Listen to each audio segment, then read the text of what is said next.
Entonces, pues voy a comenzar con la sesión de hoy. Recuerden que seguimos explorando el desarrollo sociocultural, más bien el aspecto del desarrollo sociocultural. Si mal no recuerdo, me había quedado en esta diapositiva, ya la pueden ver. Sí, Y solamente podrían recordarme si alcanzamos a abarcar todos los tópicos a lo que se refiere estos conceptos de diversidad social, diversidad cultural, cambio cultural y pluralidad cultural. ¿Sí los abarcamos?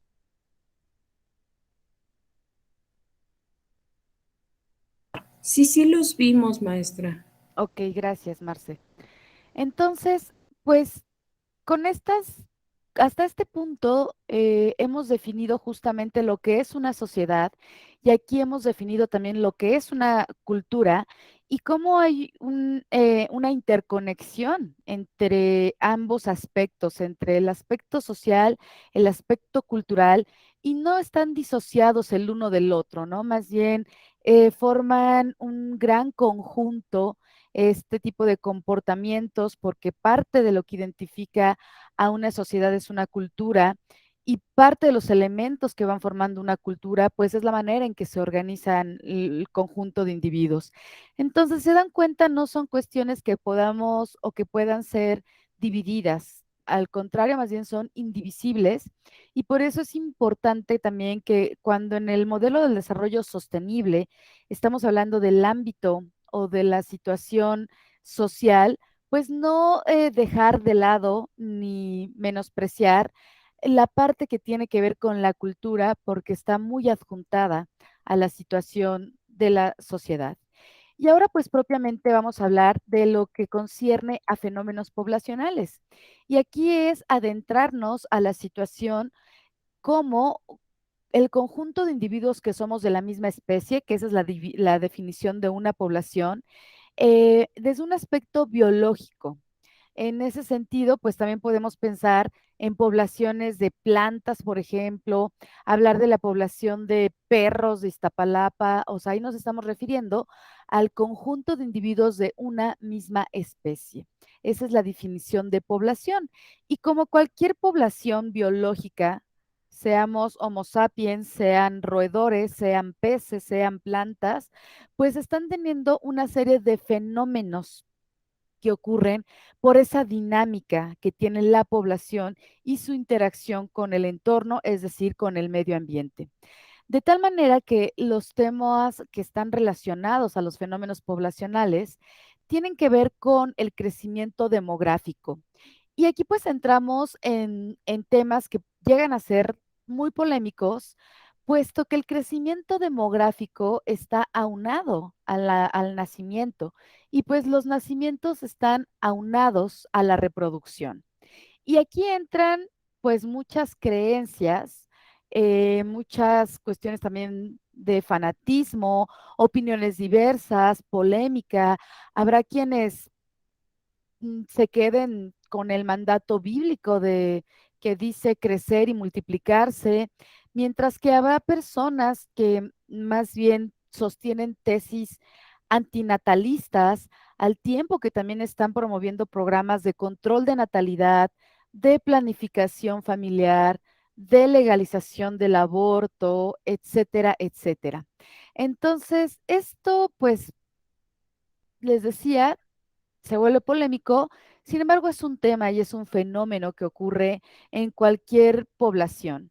Y dentro de los atributos que están dentro de una población, pues tenemos justamente la densidad, la tasa de nacimiento, la tasa de mortalidad, la distribución interna, la distribución de edades y las características genéticas. En ese sentido, hay poblaciones, por ejemplo, que de acuerdo a la distribución de edades se consideran poblaciones viejas. A algunos o muchos de los países que constituyen la Unión Europea, pues se habla o se dice que sus poblaciones son viejas, ¿no? Porque justamente el rango de edad que más predomina es el que va más allá de los adultos y casi no se están dando nacimientos. En México ahorita en este momento tiene una forma en los 80 era una forma como de pino, el rango de edades, en donde era más abundante, pues el rango de aquellas personas que estaban entre los 6 años y los 22 años, y ahora se observa una forma más bien como de abultamiento. Podría ser como en el centro está más gordito y a las puntas empieza a ensacharse, porque esa población que era joven hace 20 años, pues ahorita ya nos encontramos más bien en una etapa de adultez, cercanos y encaminándonos hacia la vejez, ¿no? Y pues eso va también demostrando y demarcando muchas de las situaciones que se dan en una nación. Aquí, por ejemplo, les muestro una gráfica que está desde 1895 hasta el 2020, en donde podemos estar viendo la tasa de crecimiento y la población total. Esto está en millones. Entonces veamos, por ejemplo, en 1980, que la cantidad de habitantes que estaban en México era de 66.8 millones y a lo largo de 40 años esta eh, cantidad se ha duplicado, poquito más de la duplicación, ¿no? Actualmente somos cerca de los 126 millones de habitantes en México. Y pues además esa distribución es distinta, ¿no? No es la misma la distribución, que esto tiene que ver con la densidad y la distribución interna, que hay en la Ciudad de México con respecto a otros lugares como podría ser Sonora, que tiene pues una amplia región de desierto. Y lo que hace referencia aquí a la tasa de crecimiento es un índice que se saca justamente viendo la tasa de nacimientos y la tasa de mortalidad. Entonces, vean cómo a partir de 1900, bueno, en 1910, pues aquí estuvo la revolución, hubo un descenso o sea, fue de menos 0.5. Esto es normal. Seguramente ahorita que en la pandemia también mundialmente esta gráfica va a tener un descenso. Esto ocurre justamente pues es de manera lógico, ¿no? Las interrupciones en la tasa de crecimiento tienen que ver con guerras, con epidemias, con pandemias, eh, con ese tipo de fenómenos que abaten a una población. Entonces, pero vean cómo después de 1910 se empieza a dar un crecimiento, una tasa de crecimiento en aumento, y la mayor ocurre aquí en 1960, 1970, ¿no? Más o menos, por lo menos en mi caso, cuando mis padres eran niños, adolescentes, había aquí una muy buena tasa de crecimiento, que ahorita la tendencia está siendo nuevamente a ir a la baja, ¿no? En, después del 2010, lo que se observa es una tasa de crecimiento de 1.2 y habrá que esperar porque estas son tasas que se sacan anualmente, ya está por terminar el año. Habrá que ver en qué índice, en qué valor queda este índice de la tasa de crecimiento, no solamente en México, ¿no? Habrá que ver en aquellos países donde también la pandemia pues ha estado teniendo efectos más catastróficos. De tal manera que cuando estamos hablando de estos fenómenos poblacionales, pues tenemos que hablar también de estas cuestiones que comentaba que tiene que ver con la explotación demográfica. En ese sentido, dentro de los principales fenómenos poblacionales que se enumeran, tiene que ver con el desequilibrio en la inversión, el mayor crecimiento en términos absolutos de áreas densamente pobladas, el hacinamiento, el aumento eh, grave de la contaminación y la alteración de la relación población-recursos, así como hablar de natalidad y mortalidad y aquello que puede estar modificando los índices de natalidad y de mortalidad. De tal manera que el desequilibrio en la inversión es un fenómeno que acelera la concentración de la población y da lugar a un círculo vicioso en donde una mayor población va a requerir de mayores inversiones, lo cual a su vez pues va a atraer a nuevos inmigrantes. Y este fenómeno lo podemos notar aquí en México con esta como em, distribución que hubo de crecimiento en la Ciudad de México, lo que les comentaba, por ahí entre 60s, 80s, en esas épocas, pues muchas personas de la República Mexicana, de otros estados, venían a la ciudad por mejores oportunidades de educación, mejores oportunidades de empleo, mejores oportunidades de vivienda, porque el descuido que había en otros estados o en áreas rurales, pues no estaba siendo, más bien estaba afectándolos. Eh, por ejemplo, en compañeros de mi generación, yo creo que poquito más de la mitad, nuestros padres son personas que no nacieron en la Ciudad de México, sino que más bien llegaron a la Ciudad de México por trabajo o por una mejor oportunidad educativa.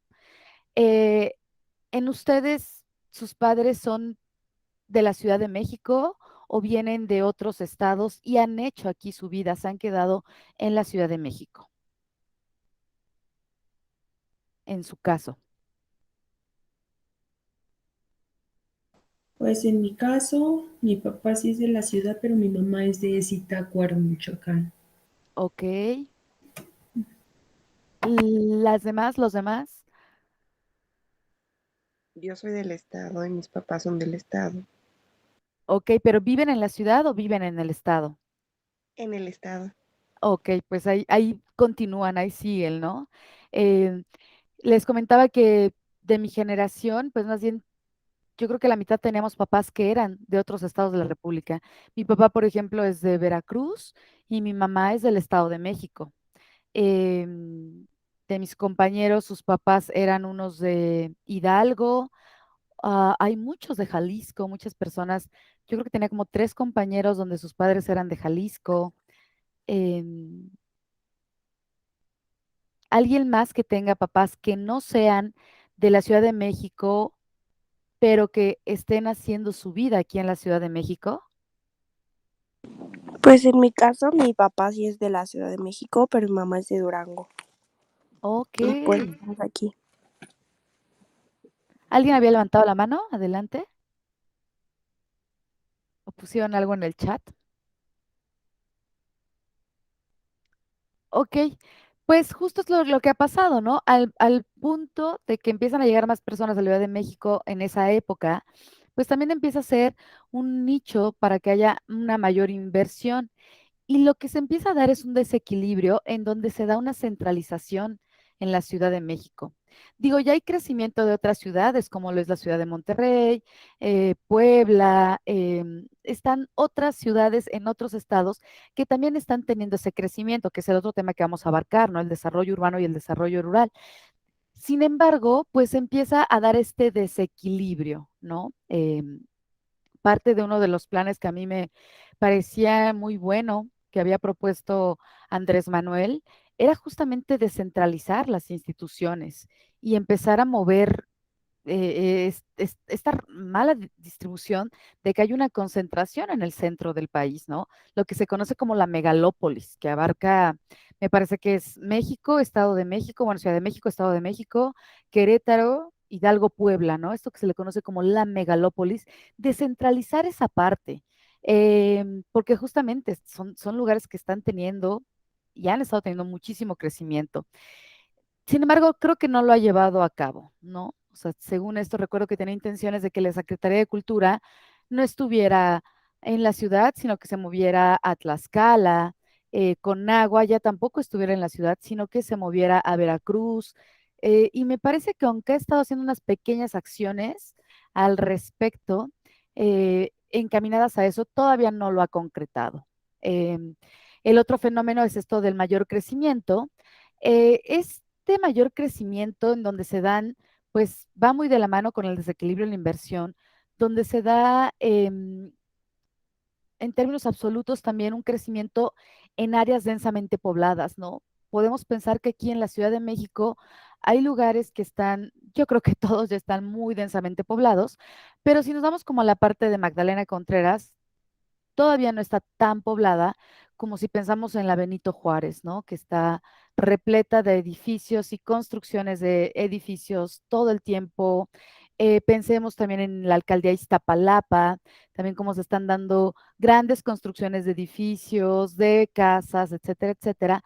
Entonces, el problema es justamente que tiene que ver con el alcance de la prestación de los servicios recurridos en donde pues a mayor población también más demandan en servicios. Y además, pues también se va dando, les decía, muy de la mano con el desequilibrio en la inversión, porque no es lo mismo construir una escuela en una ciudad muy poblada que va a representar una inversión mucho mayor que construir una en un espacio que no está tan poblado, ¿no? Para empezar, el costo de los terrenos urbanos, el costo de los servicios. Yo no sé, pero me parece que, por ejemplo, el cobro del agua es distinta entre las diferentes alcaldías justamente por esta cuestión de la demanda y pues la oferta. No sé cuánto se pague en la Venustiano, digo, en la Benito Juárez. Tenía entendido que estaba en aumento y me parece que en Iztapalapa creo que no era tan cara en comparación. Pero bueno, son temas que, por ejemplo, también me gustaría que abarcaran en parte de la introducción de su problema prototípico, ¿no? ¿Cómo están siendo los costos del servicio del agua en las diferentes alcaldías y qué tipo de subsidios existen? Este fenómeno que es el hacinamiento, pues tiene consecuencias resultan muy lógicas, ¿no? Si ponemos un espacio muy pequeño a 5 perros, vamos a notar que van a haber problemas simplemente porque no tienen un espacio vital necesario para poder llevar a cabo sus actividades. Se van a dar problemas de agresividad, hablando del ejemplo de los perros, eh, peleas por el territorio, etcétera, etcétera. Y viendo esto en los humanos, como podemos observar aquí esta fotografía, eh, pues las casas están muy cercanas una de la otra, se van a dar pues estas consecuencias que tienen que ver con un incremento de actos de violencia. em, También mencionan que esto da como pie a que haya unos altos índices de promiscuidad, marginalidad, delincuencia, además de que también pues se van dando crecimientos de barrios informales en lugares donde propiamente y geográficamente no están siendo óptimos para que se lleve ahí una construcción ya sea de casas o de edificios. El ejemplo que mencionábamos de este deslave que hubo en el Cerro del Chiquihuite, ¿no? Es lamentable que la ciudad, que el gobierno no ponga, no sea una bandera roja para el gobierno estar gestionando ese tipo de crecimiento que se está dando hacia áreas que geográficamente son peligrosas para que las personas se establezcan ahí. Y bueno, esta parte del aumento considerable de la contaminación, pues entre más personas, mayor consumo y también mayor desecho. Y justo en esta fotografía lo que podemos ver, además vean, es una fotografía medio vieja, porque noten el modelo de los autos, deben de ser finales de 80s, principios 90s, y vean cómo pues se ve aquí en cercano a un cuerpo de agua que además se ve bastante verde, hasta fosforescente ya, pues cómo está decontaminado, ¿no? Cómo hay aquí muchísimos plásticos, llantas, desechos, bolsas, unicel, pues todo esto que genera también un aumento en la contaminación. Asimismo, pues se da esta alteración de la relación de la población con respecto a los recursos. Esto se genera por esa creciente desigualdad social entre los que más tienen y los que menos tienen, entre la ciudad y entre el campo, entre barrios marginales y urbanizaciones. Y todos estos problemas que son también de tipo urbano, la verdad es que pueden tener una solución con el tiempo si desde luego se empiezan a desarrollar las políticas tanto urbanas como rurales, así como culturales y económicas que estén dando alternativas a los problemas que están surgiendo, ¿no? En cuanto a esta relación alterada que tenemos de la población con respecto al uso de los recursos. Pues hablarles de la natalidad y la mortalidad. La natalidad, pues justamente es el número de nacimientos durante un año en un país. Esta, les comentaba, se obtiene calculando el número de nacimientos por cada 100 habitantes o si la población es muy grande, pues incluso por cada 1000 habitantes durante un año. La mortalidad es igual, pero es el número total de muertes en el curso de un año con respecto a por cada 100 habitantes.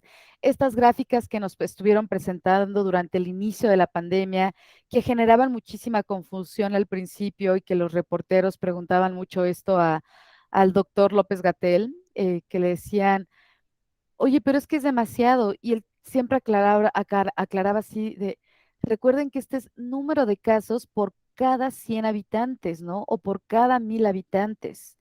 Y de repente también empezó a poner ya la gráfica cruda, ¿no? No, este ya es el número de casos, ahora sí total. Y bueno, en la página de COVID-19 podemos consultar los datos.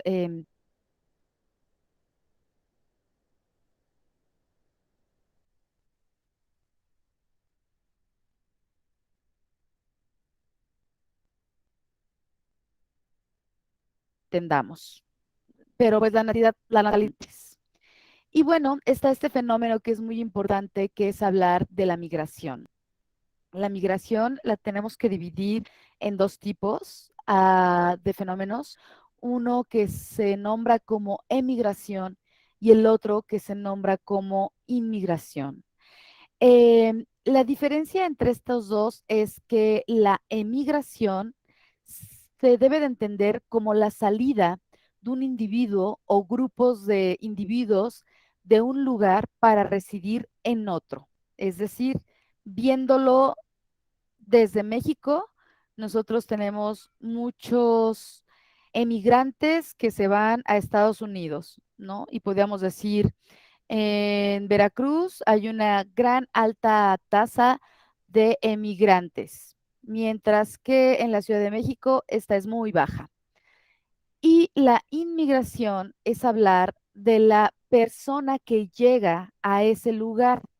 Por lo tanto, si bien cuando salen de aquí se les considera emigrantes, al momento que llegan a Estados Unidos son considerados como inmigrantes. Si se dan cuenta, los términos tienen que ver un poquito desde el punto de vista de la región geográfica que está viendo el inicio de ese fenómeno o el fin de ese fenómeno. ¿Queda claro o tienen alguna duda con respecto a estos términos?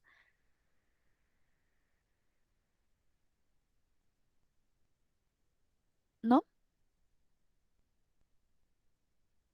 O más bien ese silencio es porque no entendieron.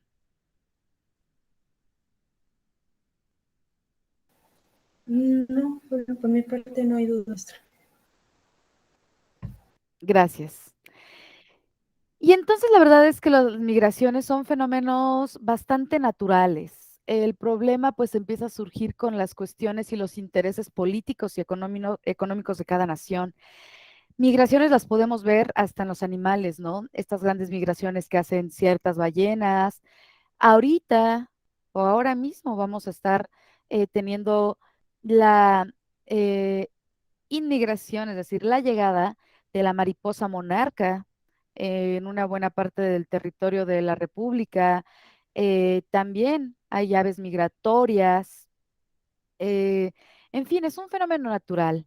Y las migraciones han estado documentadas desde hace muchísimo tiempo. Incluso me parece que en la Biblia hay pasajes que documentan pues migraciones humanas. Em, y estas migraciones además, pues también se pueden dar, como lo veíamos aquí, el ejemplo que les ponía de los estados de la República hacia la ciudad, lo cual se conoce como migraciones internas, pero también pueden ser migraciones externas, ¿no? En donde pues más bien ya demanda el cambio de cultura también y cómo se va afectando. Yo ahora en esta pandemia, por ejemplo, tengo 3 amigas que se fueron del país. Y una de ellas además ya era una inmigrante porque ella era del Salvador, estaba aquí viviendo, trabajando y ahora pues se fue a Estados Unidos y me comentaba que el cambio cultural le está pareciendo muy difícil, ¿no? Que con México sí fue también difícil, pero no tan tosco. Al final pues también el idioma sigue siendo el mismo, salvo ciertos términos, pero que allá en Estados Unidos ya le estaba costando bastante trabajo este cambio cultural. Además, era como interesante escucharla porque ella justamente aquí estuvo trabajando con problemas de migración desde su país. Fue un tema que le apasionó y que decidió enfocarse a eso, pues, viendo que El Salvador también tiene este fenómeno de manera muy recurrente y que se da además por cuestiones de inseguridad, de violencia. Pensemos en estas grandes bandas que son los maras y pues todo lo que está ocurriendo, entonces ella se vino estuvo haciendo sus posgrados en esos temas. Y yo no sabía que las migraciones también son vistas como un gran negocio. Ella me hablaba de eso porque me decía, para muchos países que exista la migración, empieza a ser un negocio de muchos grupos de organización delictiva. ¿Por qué?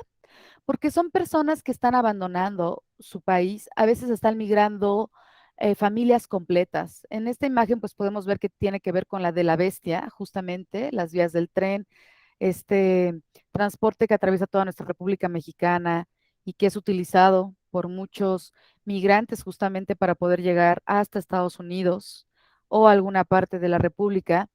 Y vemos que aquí pues están siendo muchos hombres, ¿no? Pero estas caravanas que se estaban dando antes de la pandemia, que también se dieron durante la pandemia, y no sé si recuerdan esa noticia que Trump decía así muy, de una manera muy contundente, ¿no? Que México tenía la obligación y el deber de detener esas grandes caravanas.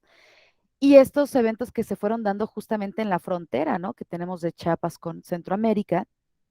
Entonces ella me decía, son negocio porque para muchos grupos de organización delictiva capturan a las mujeres y a las niñas para trata de blancas, para prostitución, para someterlas en trabajos muy precarizados, a los hombres igual, lo mismo con trabajos precarizados, pero también llegan a hacer negocio de que pues como su país no se está haciendo responsable de ellos porque ya se fueron, porque lo están haciendo de manera ilegal, pues nadie los va a poder reclamar ni ver por ellos de una vía legal, ¿no? Quien lo haga serían sus familiares que estuvieron enterados, pero también resulta un negocio bien importante para el tráfico de órganos.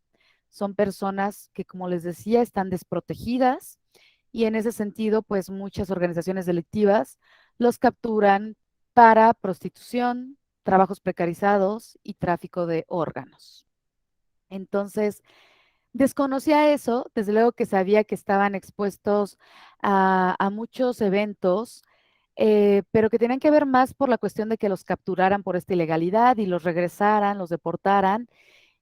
Y sí, también sabía lo del aspecto de las mujeres, pero desconocía la parte de la trata de órganos también, ¿no? Y, o sea, son cosas, son de verdad que la pasan muy mal, ¿no? Las personas que migran la pasan muy, muy mal. Hay un ensayo muy bonito que está enfocado sobre todo en los niños.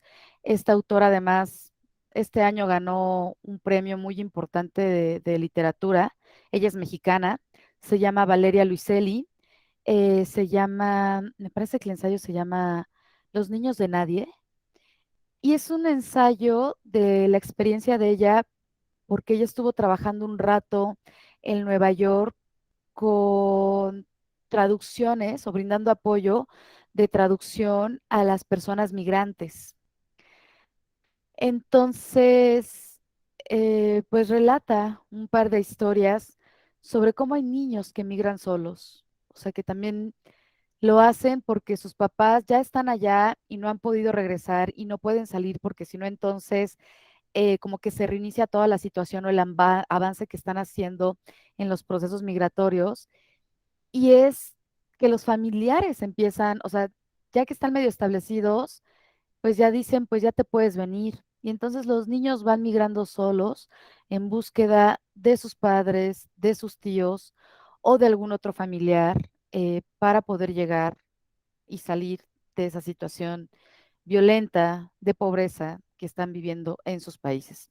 Es un ensayo muy, muy tormentoso, pero muy interesante, en donde uno pues se queda pensando, ¿no? Pero así como está ese caso específico de cómo ella habla de los niños y la relación de la madre con los niños, porque a su vez pues ella es madre y tiene una hija, entonces como que se interesa por esos temas, por la identidad que también le da, ¿no? Pero pensemos también en las niñas que capturan, en las mujeres que someten a trata de blancas, o sea, pues sí son situaciones bien lamentables. ¿Preguntas, dudas o comentarios? No, ni No. Nada más, ¿me puede repetir el nombre del ensayo? Los niños de nadie. Gracias. La autora es Valeria Luiselli.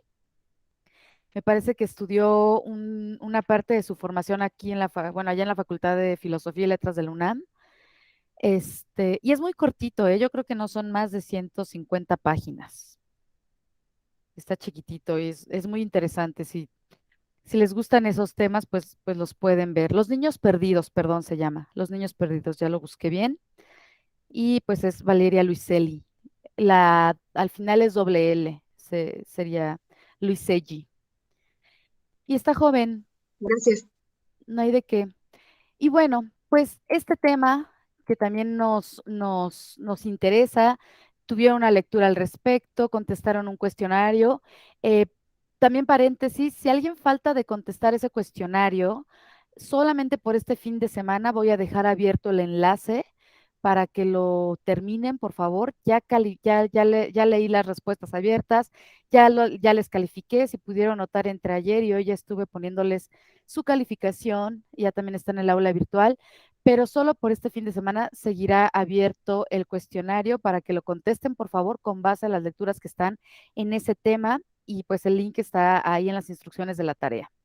Y como bien tuvieron a notar, pues el índice de desarrollo humano es un indicador que fue creado por el Programa de las Naciones Unidas para el Desarrollo, alias el PNUD, cuyo fin es determinar el nivel de desarrollo que tienen los países. Aquí no me voy a detener mucho porque ya leyeron, pero recuerden que contempla temas de alimentación, educación, salud, participación económica, vivienda, servicios básicos, recreación, seguridad personal, ambiente físico natural, y que esto también se va sacando de manera anual.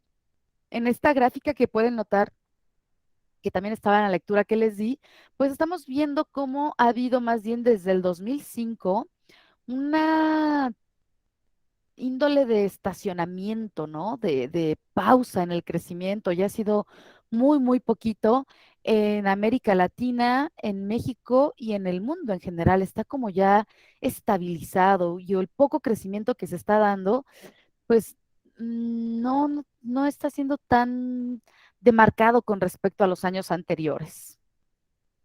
Existe otro índice, el cual se le conoce como el índice de desarrollo social. Este también fue creado por la ONU. Esta diferencia del IDH está evaluando el desarrollo social también, pero con indicadores no solamente cuantitativos, sino también cualitativos. Es decir, sí vamos a evaluar vivienda, por ejemplo, aquí me regreso, pero esa vivienda está siendo digna y saludable.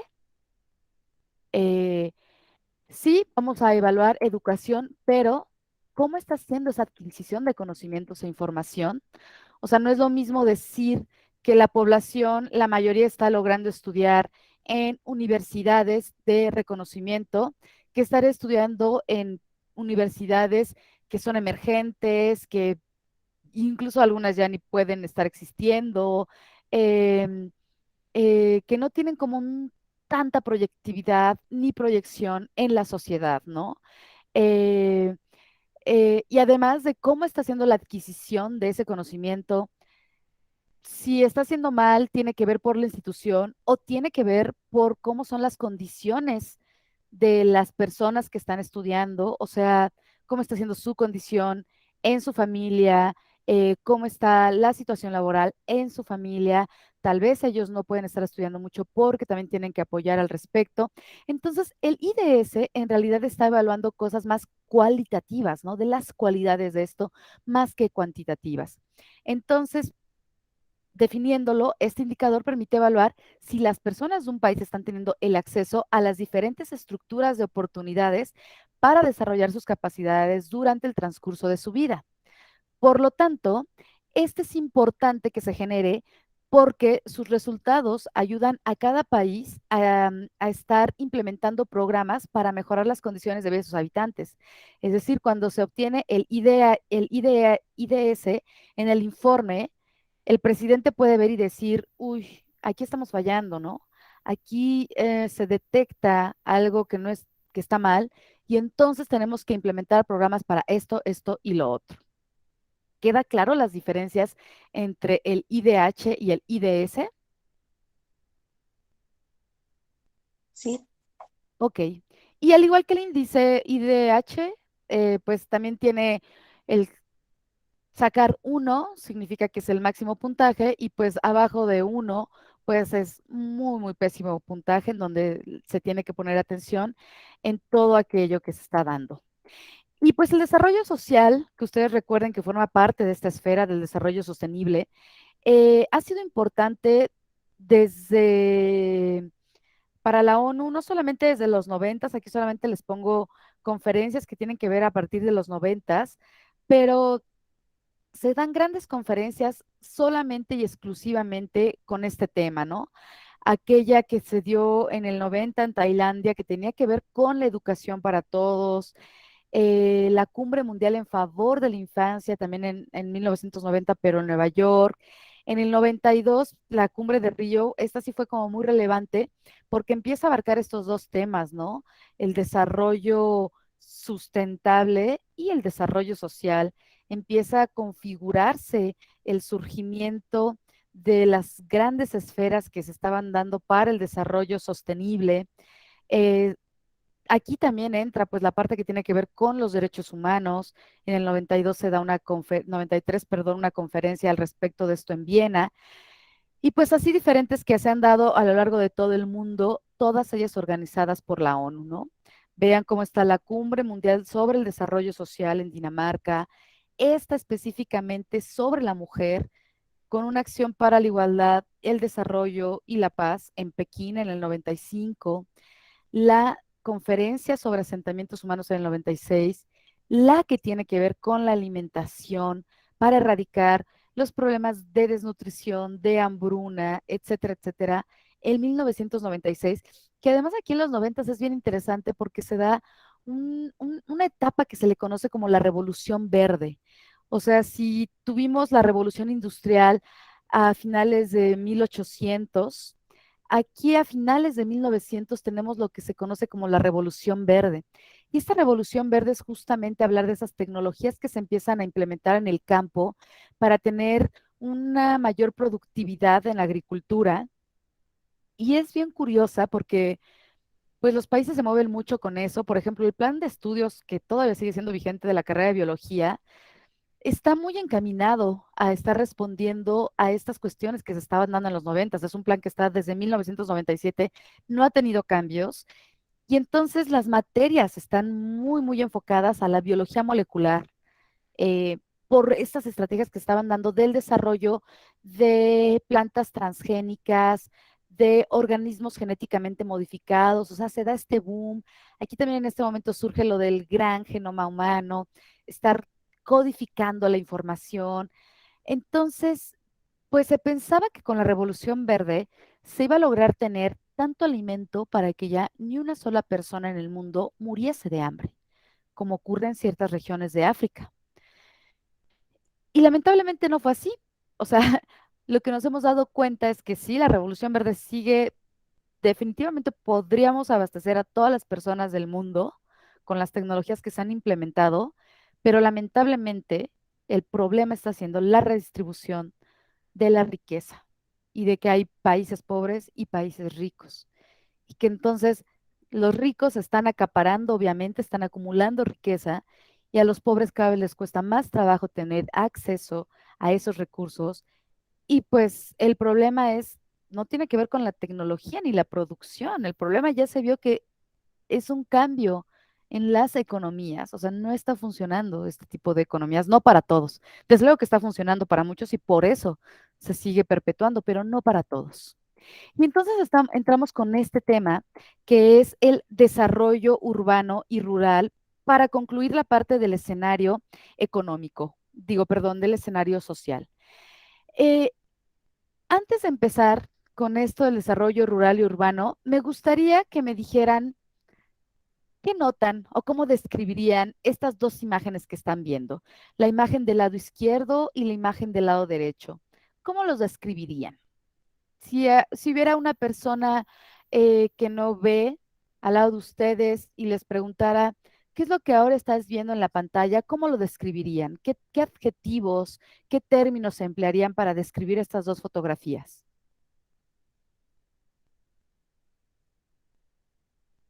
Pues la primera sería naturaleza, Ajá, muy verdoso, ok, y pocas casas. ajá, Y la del otro lado sería como pues una ciudad muy luminosa, muchos edificios. ok. ¿Alguien más abonaría estas descripciones?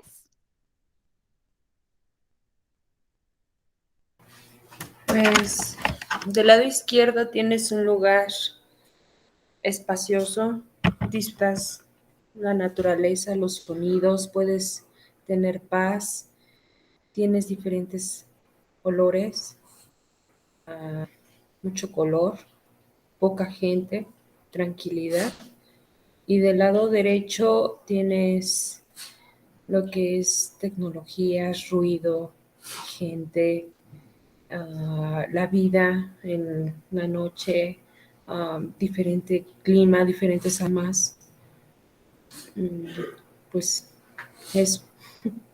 Ok, gracias. Me gusta, qué interesante, qué términos tan interesantes han utilizado. En uno ponen naturaleza, en otro ponen edificios, ¿no? Como pareciera que el hecho de que esté la presencia de los edificios, más bien no parece, elimina al ambiente natural. Hay que pensar en la Ciudad de México, ¿no? La Ciudad de México no era así. Si vemos fotografías de antes, ahora sí que desde antes, podremos notar cómo también había muchísimos espacios naturales. Pensemos simplemente un poquito en Xochimilco, pensemos en estas regiones de ciudad universitaria, pensemos hacia el Ajusco, también en lugares hacia Tlalpan. ¿Cómo todavía podemos encontrar este tipo de espacios similares a los de la imagen izquierda aquí en la ciudad, ¿no? Desde luego que si nos vamos al centro de la ciudad, pues veremos algo así. Esta debe ser una ciudad de Estados Unidos, yo creo, sin lugar a dudas. Los Ángeles, Chicago, Nueva York, alguna de estas. Me llama la atención también como dicen tecnología, em, como si aquí hubiese ausencia de tecnología.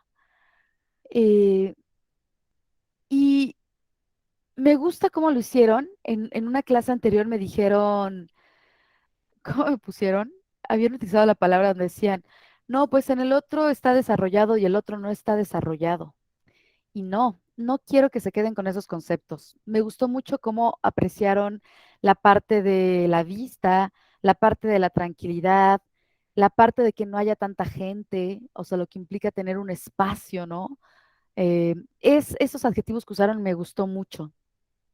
Pero lo que no quiero que se queden es pensando en que esto necesariamente implica un desarrollo y esto no. Ustedes no lo utilizaron, pero ahorita utilizaron tecnología. ¿No podría ser que aquí estas casitas están utilizando tecnología ecosustentable y que tal vez en sus techos hay paneles solares que captan la luz del sol y pueden emplearla para la iluminación de sus casas?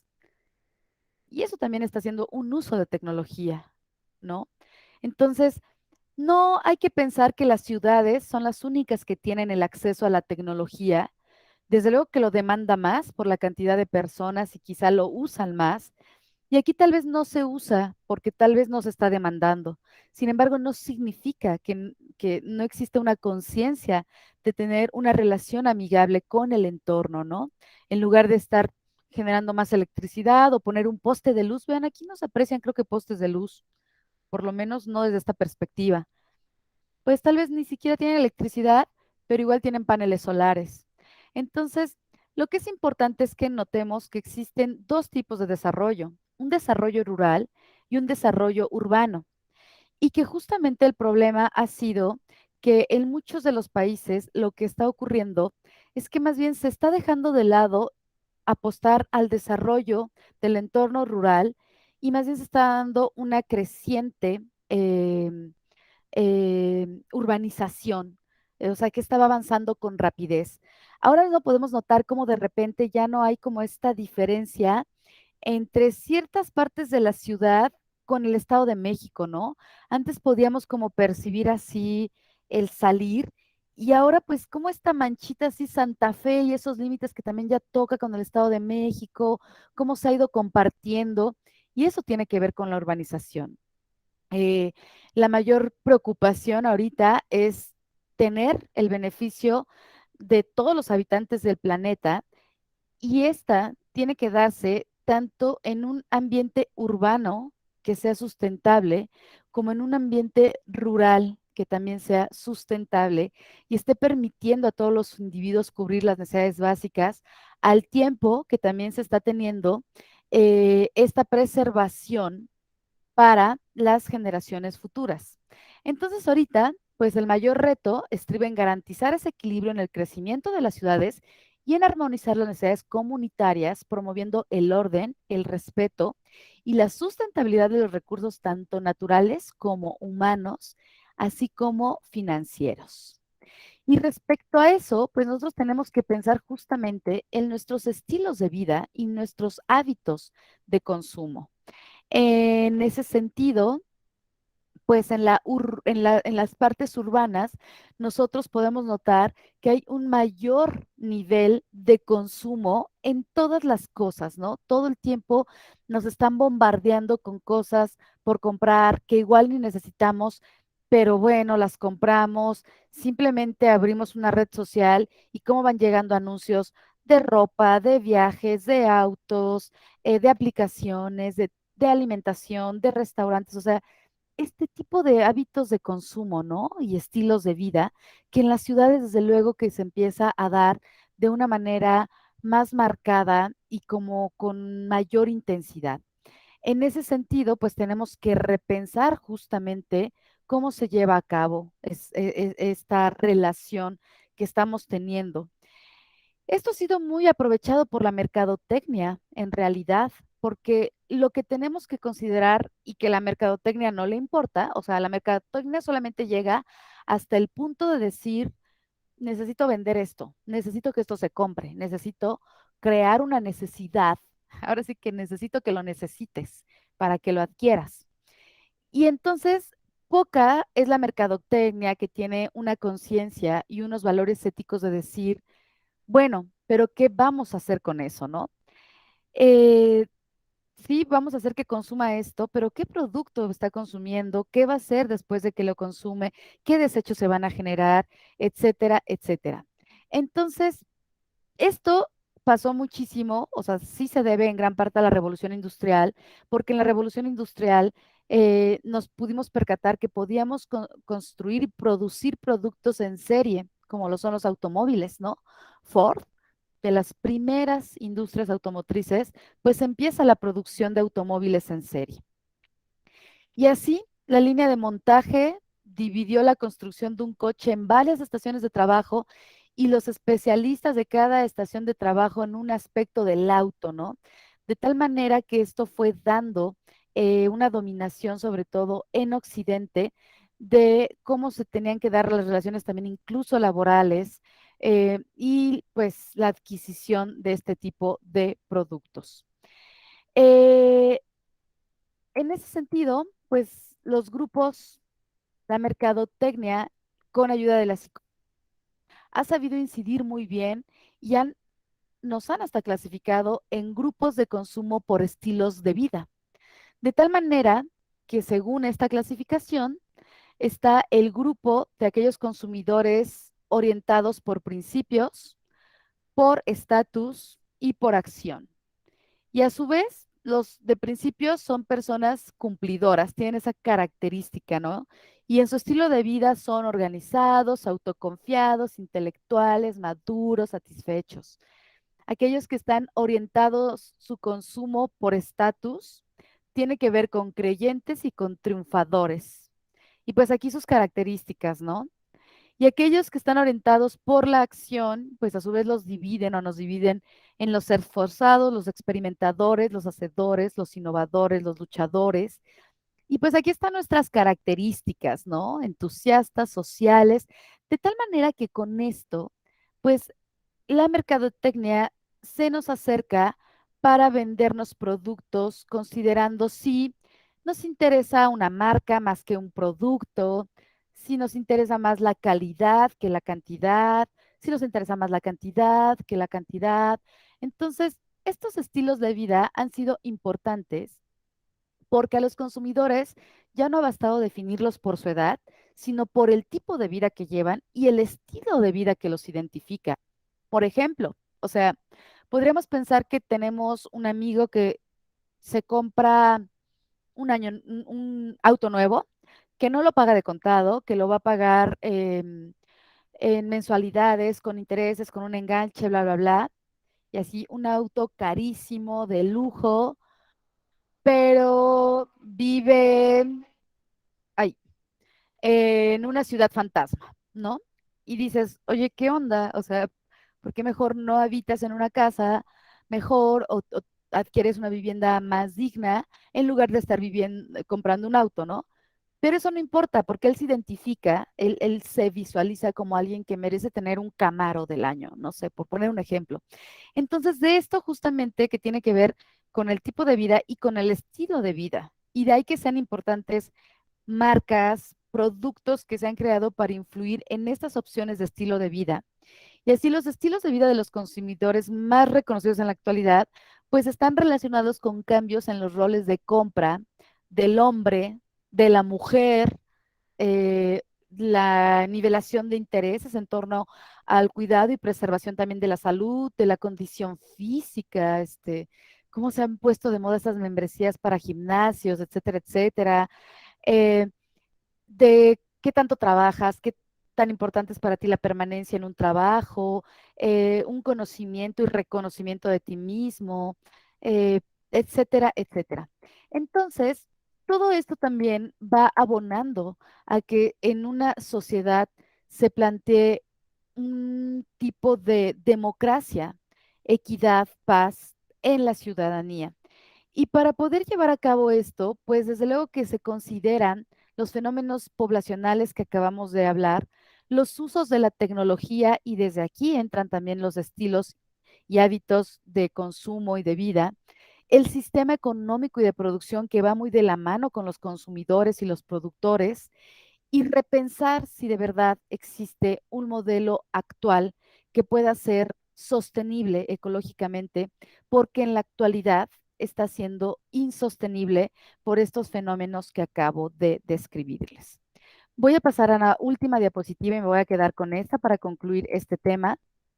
Y solamente quiero comentarles de este autor que justamente propone que la crisis ambiental es una cuestión de poder debido a las desigualdades sociales que por un lado están permitiendo a una minoría explotar su beneficio de los recursos ambientales y alejan, los alejan temporalmente como espacialmente del acceso a los recursos naturales.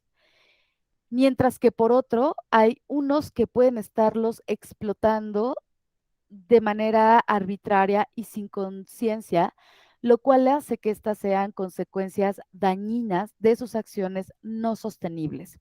Lo que les comentaba, ¿no? Como en plena pandemia a Jeff Bezos, se le está ocurriendo lanzar un cohete al espacio para empezar a hacer viajes turísticos, cuando, dude, por favor, o sea, todo ese dinero que tienes, inviértelo en investigación, en tecnología, en vacunación, o sea, ¿qué onda? Y esta parte de cómo aleja a unos, pues va de la mano con el desarrollo rural y urbano, ¿no? ¿Cuántas personas no migraron o no se movieron de los estados en donde probablemente tenían una región de tierra incluso más grande de la que pueden tener aquí en la ciudad, pero que con el trabajo que hacen cultivando o cosechando sus productos no les es suficiente para el mantenimiento de su familia y entonces vienen a la ciudad en búsqueda de un mayor trabajo o poder ganar más dinero en lugar de estar cosechando a la tierra, ¿no? Porque además también, pues comprar agroquímicos y eso no es nada barato. Digo, ya se está dando también una política de irlos erradicando porque se está viendo justamente el daño que hacen, no solamente a la salud todavía hay controversias, pero cómo dañan el suelo y cómo hacen que el suelo, pues con el uso de esos agroquímicos y pesticidas, se empieza a deteriorar y sea más difícil poder tener un suelo sano para el crecimiento de las plantas. Sin embargo, pues también son cosas caras, ¿no? El poder regar también a los plantillos, las cosechas, es caro. Entonces, este autor que se apellida Duncan, propone un modelo eh, que se llama o se nombra como el complejo ecológico de Duncan, que es un modelo que permite analizar las causas de la crisis ambiental. Y él dice que la crisis ambiental se tiene que analizar en un entorno que nombra como el ecosistema social y que el ecosistema social está constituido por las interacciones que está entre estas cuatro esquemas o ámbitos, ¿no? La organización social, el medio ambiente, la tecnología y la población. Él pone aquí arriba de este diagrama a la organización social porque considera que el cambio en las relaciones que se dan de la organización social con el resto de las demás pueden encaminar y encauzar a poder cumplir con un muy buen desarrollo sostenible en la parte que tiene que ver con la esfera del desarrollo sociocultural. ¿Preguntas, dudas, comentarios al respecto? ¿No? No, todo bien. Ya me quedaban poquitas diapositivas para concluir este tema. 4, lo concluyo el próximo sábado. Sin embargo, una vez que concluya este tema, voy a entrar pues al aspecto de la esfera económica ahora. Y en ese sentido, pues ustedes van a tener unas exposiciones. Entonces, por lo menos al primer equipo, que creo que tiene que ver con Producto Interno Bruto, les recomiendo para el próximo sábado ya tener preparado ese tema, aunque yo sé que lo puse para dentro de 2 semanas, pero yo creo que en el escenario económico yo no me voy a llevar mucho, entonces para que podamos ir avanzando, ¿vale? Sí, maestra. Ok, Sí, pues si no hay dudas, preguntas o comentarios, les veo el próximo sábado y les agradezco mucho su presencia. A usted muchas gracias por la clase. Gracias, Gracias hasta a ti, luego. Marce. Buen fin de semana. Hasta luego. Hasta luego. Bye.